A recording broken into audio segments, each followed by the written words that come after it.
আজি 2024 চন 2014 চনত নৰেন্দ্ৰ মোদী ডাঙৰীয়াই 26 মে তাৰিখে প্ৰধানমন্ত্ৰী হিচাপে শপত গ্ৰহণ কৰিছিল আৰু 2016 চনত অসমত ভাৰতীয় জনতা পাৰ্টি চৰকাৰ গঠন হৈছিল আৰু আজিৰ দিনটোত আপোনালোকে স্পষ্টভাৱে লিখি লওক যে আজি 2024 চন কেন্দ্ৰত আমাৰ চৰকাৰ 10 বছৰ হৈছে অসমত ভাৰতীয় জনতা পাৰ্টি মিত্ৰজোঁটৰ চৰকাৰ 8 বছৰ হৈছে আৰু আপোনালোকে আজিৰ দিনটোত গন্তি কৰি লিখি ৰাখক আমি কেৱল আৰু নেক্সট 5 বছৰ 10 বছৰ চৰকাৰ দিল্লীত আৰু অসমত থাকিবৰ কাৰণে ভাৰতীয় জনতা পাৰ্টিয়ে কাম কৰা নাই আগন্তুক 50 বছৰ পৰ্যন্ত অৰ্থাৎ 2075 আমি দিল্লী আৰু দিছপুৰত চৰকাৰ ৰাখিবৰ কাৰণে ভাৰতীয় জনতা পাৰ্টিয়ে কাম কৰিছো আৰু এই কামৰ কাৰণে আমাক সকলোৰে সহযোগিতাৰ প্ৰয়োজন মই বহুত বিশেষ কথাৰ অৱতাৰণা নকৰো মই দেখিছো যে আজি সৰুপথাৰ সমষ্টি এক ঐতিহ্যমণ্ডিত সৰুপথাৰ সমষ্টি আমি যেতিয়া সৰুতে আমি যেতিয়া বুৰঞ্জী পঢ়ো যেতিয়া সমাজ অধ্যয়ন পঢ়িছিলো এই সৰুপথাৰ সমষ্টিৰ যি ইতিহাস সেই ইতিহাসে সদায় আমাক আলোড়িত কৰি ৰাখিছে এক ঐতিহ্যমণ্ডিত গোলাঘাট জিলা শহীদ কুশল কোঁৱৰৰ জেগা বিপ্লৱী বীৰ শংকৰ বৰুৱাৰ জেগা আমি সকলোৱে জানো কিন্তু এই সৰুপথাৰ সমষ্টিৰ কি উন্নয়ন হৈছিল যেনেদৰে এটা সময়ত বীৰত্বৰ গাথা বুলি ক'লে সৰুপথাৰ গোলাঘাট জিলাক লিখা হৈছিল কিন্তু অসমৰ ভিতৰত 1947 চনৰ পৰা 2016 চনলৈকে কংগ্ৰেছৰ চৰকাৰ 10 বছৰৰ বাহিৰে গঠন হ'ল সিংহভাগ সময় কংগ্ৰেছৰ বিধায়ক ইয়াত থাকিলে আপোনালোকে ৰাইজ আজিৰ দিনত এটা কথা চাওক 1947 চনৰ পৰা 2016 চনলৈকে সৰুপথাৰৰ উন্নয়ন চাওক আৰু 2016 চনৰ পৰা 2021 চনৰ পৰা আজিৰ দিনটোলৈ সৰুপথাৰৰ উন্নয়ন চাওক আৰু এই উন্নয়ন চালে ওলাব ভাৰতীয় জনতা পাৰ্টিৰ ক'ত প্ৰয়োজনীয়তা আছে ভাৰতীয় জনতা পাৰ্টি মানে ডেভেলপমেণ্ট ভাৰতীয় জনতা পাৰ্টি মানে উন্নয়ন ভাৰতীয় জনতা পাৰ্টিৰ মানে জাতি মাটি ভেটিৰ অস্তিত্ব ৰক্ষাৰ স্বাৰ্থ আজি ইয়াত আপোনালোক সকলো আছে আমাৰ ৰাষ্ট্ৰীয় স্বয়ংসেৱক সংঘৰ যি মোহনজী আছে মোহনজীয়ে সদায় কয় আমাক ভাৰতীয় জনতা পাৰ্টিত আমি সদায় আমাক কোৱা হয় যে ভাৰতীয় জনতা পাৰ্টি আমি কৰি পেলাই ব্যক্তিগতভাৱে আপোনালোকে কি কৈছে চিন্তা বাদ দিয়ক কিন্তু আজি ইয়াত আমাৰ যথেষ্ট সংখ্যক আই মাতৃ ইয়াত বহি আছে যথেষ্ট সংখ্যক ইয়াত অভিজ্ঞ ব্যক্তি জ্যেষ্ঠ ব্যক্তি আপোনালোকৰ মাজত বহি আছে আপোনালোকে প্ৰথম কথা চাওক যে মই সৰু এটা উদাহৰণ দিম ভাৰতীয় জনতা পাৰ্টি আহাৰ পিছত কেনেদৰে সমাজত পৰিৱৰ্তন হৈছে কেনেদৰে দেশখনত পৰিৱৰ্তন হৈছে আৰু এই দেশত হোৱা পৰিৱৰ্তন এই সমাজত হোৱা পৰিৱৰ্তনে মোৰ ঘৰখনক কেনেদৰে পৰিৱৰ্তন কৰিছে মই এটা সৰু উদাহৰণ আপোনালোকক দাঙি ধৰো আমি যেতিয়া মেট্ৰিক পাছ কৰিছিলো আমি যেতিয়া বিকম পাছ কৰিছিলো আমি যেতিয়া ইউনিভাৰ্চিটিত আমি গৈছিলো সেই সময়ত আমাৰ দেউতা মাহঁতে প্ৰশ্ন কৰিছিল দেউতা মাহঁতে চিন্তা কৰিছিল যে মোৰ ল'ৰা ছোৱালীয়ে ভালকে পাছ কৰিছে কিন্তু পাছ কৰিলেতো নহব তৰুণ গগৈৰ নেতৃত্বত তেতিয়া চৰকাৰ চলি আছিল আমি আৰু সন্মুখত আমি সেই সময়ত দেখিছিলো মই আজিৰ সময়তো নামৰ সৈতে ক'ব পাৰিম 3 বাৰৰ মূৰত মেট্ৰিক পাছ কৰিছিল 3 বাৰ দুবাৰ ফেল কৰাৰ পিছত 3 নম্বৰ বাৰত মেট্ৰিক পাছ কৰিছিল কোনোমতে সুচৰি বাগৰি হাই সেকেন্ডাৰী পাছ কৰিছিল কোনোমতে সুচৰি বাগৰি গ্ৰেজুৱেচনৰ দেওনা অতিক্ৰম কৰিছিল কিন্তু যেতিয়া তৰুণ গগৈয়ে কংগ্ৰেছৰ দিনত যেতিয়া APSC পৰীক্ষা হৈছিল 3 বাৰত মেট্ৰিক পাছ কৰা ল'ৰাটোৱে এবাৰতে 1 কোটি টকা দি পেলাই APSC ক্লিয়াৰ কৰিছিল সেইটো আছিল কংগ্ৰেছ চৰকাৰৰ ইতিহাস আৰু আমাৰ ভাৰতীয় জনতা পাৰ্টিৰ ইতিহাস চাওক আজিৰ দিনত আমাৰ ভাৰতীয় জনতা পাৰ্টিৰ চৰকাৰ আহাৰ পিছত আজিৰ দিনত অন্য আপোনালোকে বেছি দূৰলৈ যাব নালাগে এই গোলাঘাট জিলাৰ এখন বাগানত কাম কৰা এগৰাকী সাধাৰণ শ্ৰমিক মহিলাৰ পুতেকেও APSC পাবলৈ সক্ষম হৈছে এজন নাপিতৰ পুতেকেও APSC পাবলৈ সক্ষম হৈছে এয়া হৈছে ভাৰতীয় জনতা পাৰ্টিৰ শাসনৰ পৰিৱৰ্তন আজিৰ দিনত আমি সকলোৱে আশা দেখিব পাৰো আজিৰ দিনত আমি সকলোৱে সপোন দেখিব পাৰো ভাৰতৰ ৰাষ্ট্ৰপতি আছিল doctor APJ Abdul Kalam APJ Abdul কালামে কৈ গৈছিল যে small aim is a crime ক্ষুদ্ৰ লক্ষ্য এক অপৰাধ আজিৰ দিনত অসমৰ যুৱ প্ৰজন্মই এক বৃহৎ সপোন দেখিবলৈ সক্ষম হৈছে মাননীয় মুখ্যমন্ত্ৰী ডক্টৰ হিমন্ত বিশ্ব শৰ্মা ডাঙৰীয়াই কৈছে যে গন্তি কৰি কৰি 1 লাখ চাকৰি দিম ইতিমধ্যে সেই চাকৰি আমাৰ 1 লাখ চু হৈছে আজি আমাৰ ঘৰৰ ল'ৰা ছোৱালী আপোনালোকৰ গাঁৱৰ ল'ৰা ছোৱালীক চাওক 1 টকা নিদিয়াকে চাকৰি পাবলৈ সক্ষম হৈছে এয়া হৈছে ভাৰতীয় জনতা পাৰ্টিৰ নেতৃত্ব আৰু বিশেষকৈ মই সৰু পথাৰ আহিলে মই সদায় এটা কথা স্বীকাৰ কৰোঁ মই বিশ্বজিৎ দাক মই সদায় এটা কথা কওঁ যে বিশ্বজিৎ দা কেতিয়াবা যদি সুযোগ পাওঁ মই নিজে কলিয়াবৰ বিধানসভা সমষ্টিৰ মই নাগৰিক হয় মই ভোটাৰ হয় যে বিশেষকৈ সৰু পথাৰত আপুনি যিটো হল বনালে মোৰ সৰু পথাৰ হিচাপে মোৰ বিশ্বজিৎ দাৰ প্ৰতি মোৰ মাজে মাজে ঈৰ্ষা হয় যে ইমান ধুনীয়া এটা হল প্ৰতিটো সময়ত দিনটোৰ 24 ঘণ্টা আমি যেতিয়া লগ পাওঁ কেইদিনমান আগতে দিল্লী নেশ্যনেল কাউন্সিলৰ অফিচৰ গৈছিলোঁ একেলগে মই পুলক দা বিশ্বজিৎ দা দিনটোৰ আমি 2 ঘণ্টা সময়ত বিশ্বজিৎ দা 1 ঘণ্টা সময় সৰু পথাৰলৈ কি তেখেতৰ উন্নয়নৰ পৰিকল্পনা আছে সেইখিনি আমাক দেখুৱাই থৈ গ'ল নেশ্যনেল কাউন্সিল মিটিঙত বহি আছোঁ মোদীজীৰ ভাষণ আৰম্ভ হ'ব সেই সময়তে মই দেখিছিলোঁ তেখেতে ফেচবুকত মই অকপতে স্বীকাৰ কৰিছোঁ শ্বহীদ কুশল কোঁৱৰৰ স্মৃতি চিহ্ন লৈ পেলাই তেখেতে নিজেই ফেচবুকত পোষ্ট কৰি আছিল কৈছে মোৰ এটা সপোন আছে আমাৰ ৰাজ্যত আমাৰ সৰু পথাৰৰ সেই সময়ত ৰাইজে গৌৰৱ গগৈ মহান সেই কথা শিকোৱা হ'ল কিন্তু কুশল কোঁৱৰ শংকৰ বৰুৱাৰ কথা শিকোৱা নহ'ল সেই সময়ৰ ইতিহাস আজিৰ ইতিহাসে এই কথাৰ প্ৰয়োজনীয়তাক স্বীকাৰ কৰে ভাৰতীয় জনতা পাৰ্টিৰ কি প্ৰয়োজনীয়তা আছে আমি জাতি মাটি ভেটিক লৈ পেলাই আমি ৰাজনীতি কৰোঁ আজি ইয়াত মাননীয় শশ গগৈ ডাঙৰীয়াকে লৈ পেলাই সদৌ ছাত্ৰ সন্থাৰ কেইবাগৰাকী আঞ্চলিকতাবাদী ৰাইজৰ আজি ইয়াত কেইবাগৰাকী ব্যক্তি ইয়াত উপস্থিত আছে আমি আনন্দিত আমি তেওঁলোকক আহ্বান জনাইছোঁ আমি তেওঁলোকক অত্যন্ত আমি তেওঁলোকক খুব উষ্ণতাৰ সৈতে আমি তেওঁলোকক আমাৰ মঞ্চত আমি আদৰণি জনাইছোঁ কাৰণ ভাৰতীয় জনতা পাৰ্টি এনেকুৱা এটা ৰাজনৈতিক দল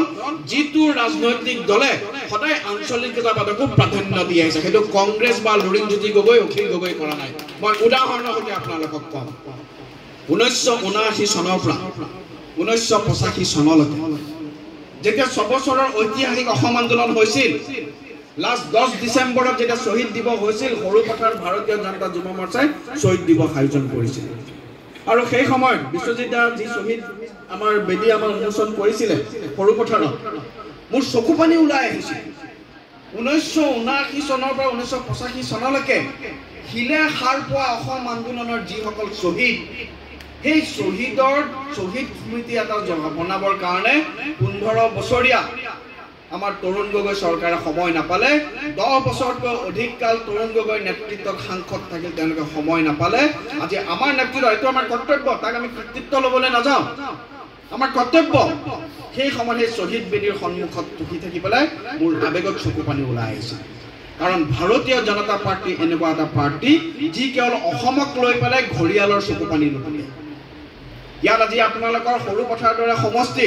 আজিৰ দিনত বহুত ব্যক্তি আছে যি অসংস্কৃতিৰ প্ৰভাৱ মেলিছে অসমৰ ৰাজনীতিত সৰু পথাৰৰ দৰে ঐতিহ্যমণ্ডিত জেগাৰ এজন ব্যক্তিয়ে কেইদিনমান আগতে এটা ঘৃণনীয় কাণ্ড সংগঠিত কৰিছে কিন্তু তেখেতক মই প্ৰশ্ন কৰিব বিচাৰিছোঁ আপুনি যিটোৰ পাৰ্টি অসম জাতীয় পৰিষদৰ আপুনি সদস্য হিচাপে কাম কৰি আছে সেই জাতীয় পৰিষদে কেনেদৰে 855 জন শহীদৰ হত্যাকাৰী কংগ্ৰেছৰ গৈ পেলাই শৰণাপন্ন হ'ল লুৰিণজ্যোতি গগৈ সেই প্ৰশ্ন আজি আপোনালোকৰ জৰিয়তে আমি তেওঁলোকক প্ৰশ্ন কৰিছোঁ কিন্তু তাৰ যোগত মই স্পষ্টভাৱে ক'ব বিচাৰিছোঁ ইতিহাস প্ৰমাণ আছে ফেক্ট এণ্ড ফিগাৰ্ছ আছে যেতিয়া 1983 চনত অবৈধ নিৰ্বাচন হৈছিল মই এইটো কথা এটা কাৰণে ক'ব বিচাৰিছোঁ যে আজি কেইবাজনো ছাত্ৰ নেতা আমাৰ মাজত উপস্থিত আছে অসমৰ বিষয়ে কেৱল ভাৰতীয় জনতা পাৰ্টিয়ে চিন্তা কৰিছে বিশ্বজিৎ দাই কৈ গৈছে ডক্টৰ শ্যামা প্ৰসাদ মুখাৰ্জী পণ্ডিত দীনদয়াল উপাধ্যায়ৰ ফটো ইয়াত আমি ৰাখিছোঁ এই ডক্টৰ শ্যামা প্ৰসাদ মুখাৰ্জী সেইজন ভাইচ চেঞ্চেলৰ আছিল 33 বছৰ বয়সত কেলকাতা ইউনিভাৰ্চিটিৰ ভাইচ চেঞ্চেলৰ হৈছিল ডক্টৰ শ্যামা প্ৰসাদ মুখাৰ্জীৰ দিনত কেলকাতা ইউনিভাৰ্চিটিত প্ৰথমবাৰৰ বাবে অসমীয়া ভাষাৰ ডিপাৰ্টমেণ্ট খোলা হৈছিল এয়া আছিল অসম প্ৰেম যিটো ভাৰতীয় জনতা এয়া বিপুৰঞ্জন শৰ্মাই সাজি কোৱা কথা নহয় এয়া বিৰিঞ্চি কুমাৰ বৰুৱাই তেখেতৰ পাঠ্যপুথিত লিখি থৈ গৈছে অসমত যেতিয়া গ্ৰুপিঙৰ লগত অন্তৰ্ভুক্ত কৰিব বিচাৰিছিল 1947 চনত পাকিস্তানৰ লগত অন্তৰ্ভুক্ত কৰিব বিচাৰিছিল সেই সময়ত অসমত গ্ৰুপিঙক অন্তৰ্ভুক্ত কৰিব নালাগে সেই বিষয়ে সজোৰে বক্তব্য প্ৰকাশ কৰিছিল ডক্টৰ শ্যামা প্ৰসাদ মুখাৰ্জীয়ে জৱাহৰলাল নেহৰু নহয় এয়া হৈছে ভাৰতীয় জনসংঘৰ ভাৰতীয় জনতা পাৰ্টিৰ অসম প্ৰেম 1979 চনৰ পৰা 1985 চনলৈকে যেতিয়া অসম আন্দোলন সংগঠিত হৈছিল তেতিয়া কংগ্ৰেছ কমিউনিষ্ট হীৰেণ গোহাঁইৰ দৰে ব্যক্তিয়ে অসম আন্দোলনক বঙালী খেদা আন্দোলন হিচাপে অভিহিত কৰিছিল কিন্তু 1983 চনত ভাৰতৰ প্ৰাক্তন প্ৰধানমন্ত্ৰী অটল বিহাৰী বাজপেয়ীয়ে সেই সময়ত ভাৰতৰ সংসদত 4টা ভাষণ দি পেলাই কৈছিল অসমৰ ছাত্ৰ সমাজে আজি অসমৰ অস্তিত্ব ৰক্ষাৰ কাৰণে যি আন্দোলন কৰিছে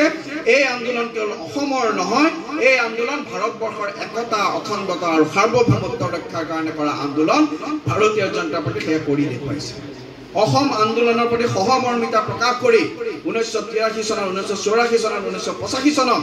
সেই সময়ত অটল বিহাৰী বাজপেয়ী লালকৃষ্ণ আদৱানী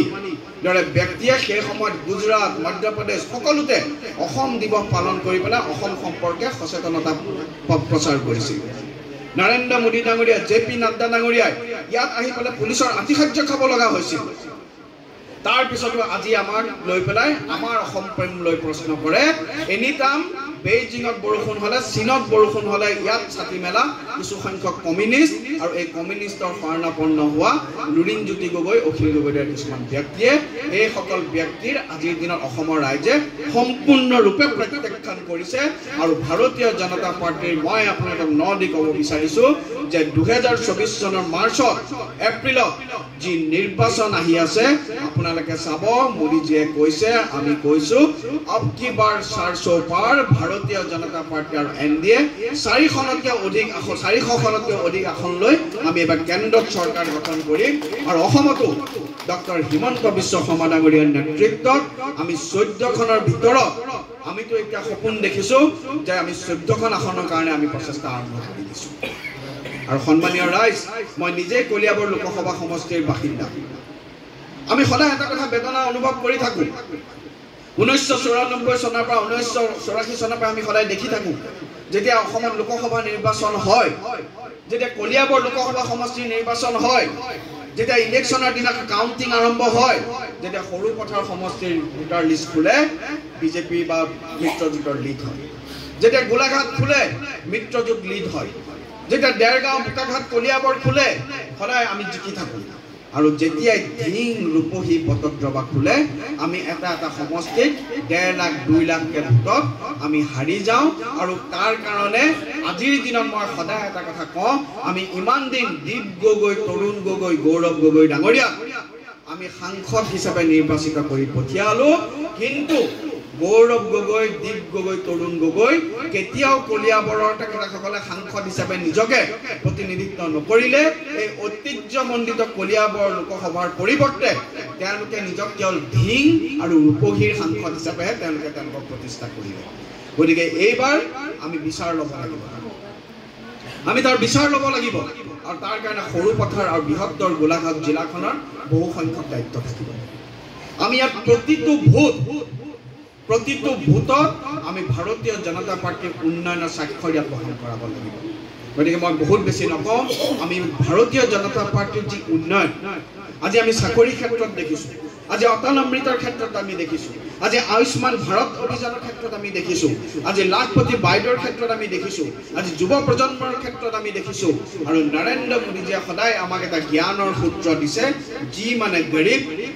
ৱাই মানে ইউথ এ মানে অন্নদাতা কৃষক আৰু এ মানে আমাৰ মহিলাসকলক লৈ পেলাই নাৰী শক্তিসকলক লৈ পেলাই জ্ঞান এই চাৰিটাক লৈ পেলাই যিটো মোদীজীয়ে তেখেতে প্ৰথম প্ৰধানমন্ত্ৰী হিচাপে শপত গ্ৰহণ কৰা দিনাখন কৈছিল যে মেৰী ये सरकार माताओं के लिए काम करेंगे मेरी ये सरकार बहनों के लिए काम करेंगे मेरी ये सरकार युवाओं के लिए काम करेंगे मेरी ये सरकार गरीबों के लिए काम करेंगे গতিকে অসমত ডক্টৰ হিমন্ত বিশ্ব শৰ্মা ডাঙৰীয়াৰ নেতৃত্ব আৰু আজি সৰুপথাৰ আমি গোলাঘাট জিলাত দেখিছো মাননীয় মন্ত্ৰী আছে অজন্তা নাম ডাঙৰীয়ানী আজি খুমটা সমষ্টি আমি উন্নয়ন দেখিছো আজি আমি দেৰগাঁও সমষ্টিটো মিত্ৰজোঁটৰ বিধায়ক আছে কিন্তু ভাৰতীয় জনতা পাৰ্টি আমি উন্নয়ন দেখিছো সৰুপথাৰৰ কথা মই পুনৰাই ক'ব নাযাওঁ যদি আমি অসমৰ দ্ৰুত উন্নয়ন হোৱা সমষ্টিৰ ভিতৰত আমি হিচাপ কৰোঁ সৰুপথাৰ এক অন্যতম দ্ৰুততম উন্নয়ন থকা সমষ্টি হিচাপে আজি দিনত পৰিণত আজি গোলাঘাট জিলাত আমি দেখিছো দেৱপ্ৰতিম বৰা ডাঙৰীয়াৰ নেতৃত্বত আজি গোলাঘাট জিলাৰ কাৰ্যকৰ্তাসকলে আজি বুথে কাম কৰি পেলাই আজি কংগ্ৰেছে হওক আজি আঞ্চলিকতাবাদী শক্তিয়ে হওক জাতি বৰ্ণ ধৰ্ম নিৰ্বিশেষে সকলো ৰাইজক আমি ভাৰতীয় জনতা পাৰ্টিৰ প্ৰতি আকৃষ্ট কৰিবলৈ সক্ষম হৈছো কাৰণ ভাৰতীয় জনতা পাৰ্টিয়ে সদায় এটা কথা বিশ্বাস কৰে, জাষ্টিস টু অল, এপিজমেন্ট টু নান। কাকো তোষামোদ কৰি নহয়, সকলোকে লৈ পেলাই সবকা সাথ, সবকা বিকাশ, সবকা বিশ্বাস আৰু সবকা প্ৰয়াস। সবকা সাথ, সবকা বিশ্বাস, সবকা প্ৰয়াস, এই কিটা বিষয় লৈ পেলাই ভাৰতীয় জনতা পাৰ্টিয়ে 1951 চনৰ পৰা ৰাজনীতি কৰি আহিছে। আৰু বাজপেয়ীয়ে কৈ গৈছে, না হাৰ মে না জিত মে কিঞ্চিত নেহি ভয়ভীত মে। আমি যেতিয়া হাৰিছিলো তেতিয়াও আমি ভয়ভীত হোৱা নাছিলো। আৰু আজি যেতিয়া আমি সফলতাৰ উচ্চতম শীৰ্ষত আৰোহণ কৰিছো আৰু ইয়াতকৈ অধিক উচ্চতাত আমি গৈ আছো, ভাৰতীয় জনতা পাৰ্টি এটা অহংকাৰী হোৱা নাই। আমি নাই হাৰোতে আমি হতাশ হৈছো, না জিকুতে আমি অহংকাৰী হৈছো। ভাৰতীয় জনতা পাৰ্টিয়ে আমাৰ যি সনাতনী সংস্কৃতি, মাননীয় বিশ্বজিৎ দাই কৈ গৈছে, ভাৰতীয় জনতা পাৰ্টিয়ে অসমৰ যি মহাপুৰুষ শ্ৰীমন্ত শংকৰদেৱে দি যোৱা আমাৰ যি বাৰে বৰহণীয়া আমাৰ সংস্কৃতি, যি বৈচিত্ৰ্যময় যি বৰ সংস্কৃতি, মহাপুৰুষ শ্ৰীমন্ত মাধৱদেৱে, মহাপুৰুষ শ্ৰী শ্ৰী মাধৱদেৱে আমাক যি সংস্কৃতি দি থৈ গৈছে, চাউলুং চুকাফা, বীৰ নৰনাৰায়ণ, আজি বীৰ চিলাৰায় দিৱস, তেওঁলোকে আজি আমাক যি এক সংস্কৃতি আমাক আজি দি থৈ গৈছিলে, যি এক বীৰত্বৰ নিদৰ্শন দি থৈ গৈছিলে। 17 বাৰকে মোগলে আমাক আক্ৰমণ কৰিও পৰাস্ত কৰিব নোৱাৰা আমি যিটো অসমীয়া জাতি, যিটো বৃহত্তৰ অসমীয়া জাতি সত্তা, এই জাতি সত্তাই আজিৰ দিনত প্ৰবল উন্নয়নৰ বেগ ববলৈ সক্ষম হৈছে ভাৰতীয় জনতা পাৰ্টিৰ কাৰণে। গতিকে মই পুনৰাই মাননীয় বিশ্বজিৎ ফুকন ডাঙৰীয়াকে ধৰি পেলাই, মাননীয় জিলা সভাপতি দেৱদাকে ধৰি পেলাই মই সকলোকে খুব মই ধন্যবাদ জ্ঞাপন কৰিছো। আৰু এটা কথা বিশ্বজিৎ দা, দেৱদা,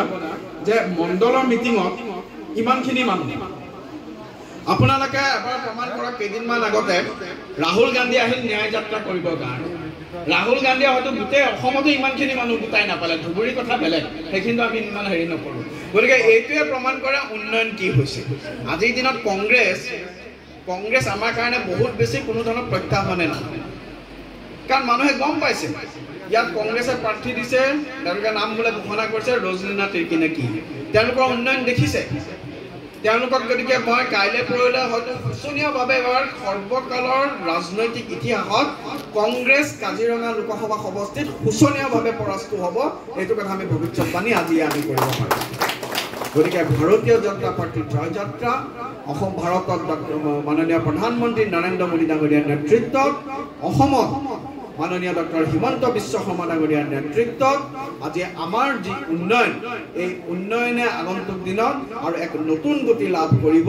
আমাৰ প্ৰতিজন ছাত্ৰই, প্ৰতিজন যুৱ প্ৰজন্মই, প্ৰতিগৰাকী খেলুৱৈ, প্ৰতিগৰাকী সাংস্কৃতিক কৰ্মী, সাহিত্যিককে ধৰি পেলাই প্ৰতিগৰাকীয়ে যাতে নিজৰ নিজৰ উচিতটো ন্যায্য প্ৰাপ্তি লৈ পেলাই উন্নয়নত তেওঁলোকৰ যি অধিকাৰ, সেই অধিকাৰ সাব্যস্ত কৰিব পাৰে, এই তাকে লৈ ভাৰতীয় জনতা পাৰ্টিয়ে কাম কৰি আছে। ভাৰতীয় জনতা পাৰ্টিয়ে সকলোকে লৈ সকলোৰে সহযোগত সকলোৰে বিকাশ বিশ্বাস কৰে আৰু তাকে লৈ পেলাই ভাৰতীয় জনতা পাৰ্টিয়ে কাম কৰি আগন্তুক দিনতো ৰাইজৰ আশীৰ্বাদ লৈ কাম কৰি যাব। ইয়াকে কৈ মই মোৰ বক্তব্য সামৰণি মাৰিছো। মই এবাৰ কম ভাৰত মাতা কি জয়। সকলোকে হাত দাঙি পেলাই মই ক'বৰ বাবে অনুৰোধ জনাইছো, ভাৰত মাতা কি জয়। এবাৰ সকলোৱে হাত দাঙক, ভাৰত মাতা কি জয়, ভাৰত মাতা কি জয়, বন্দে বন্দে বন্দে, বিজেপি জিন্দাবাদ, বিজেপি জিন্দাবাদ, বিজেপি জিন্দাবাদ। ধন্যবাদ।